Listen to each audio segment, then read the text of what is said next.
Your message. What is your message to the world? This is important because this is what your podcast will be about. Yes, you can choose random topics and things like that, but you kind of want an overview of what are the things that you're going to be sharing with the world. For example, my podcast is named The Unstuck Podcast, where we get you unstuck in life and in business. By having those two broad subjects, I can talk to a lot of people in a lot of different ways.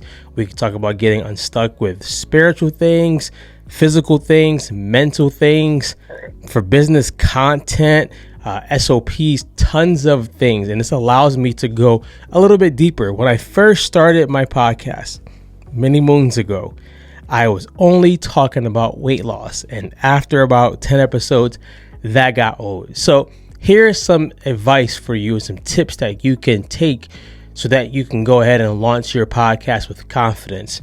What is something that you're passionate about? If I woke you up at 3 o'clock in the morning, what would you talk about? That might be an indicator or a hint of what your podcast could be about.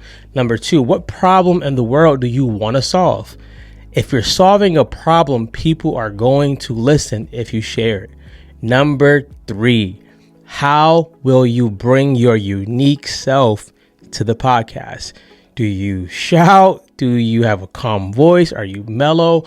Whatever your unique ability is, bring that to the podcast. You want to be you on your podcast because that's why people are coming.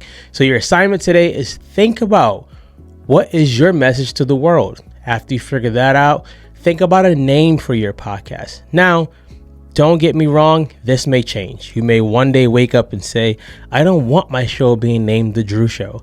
I don't want it being named The Unstuck Show. I want it being named Baseball Hats. You can always change it.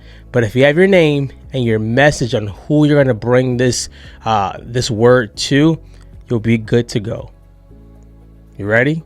Let's get it.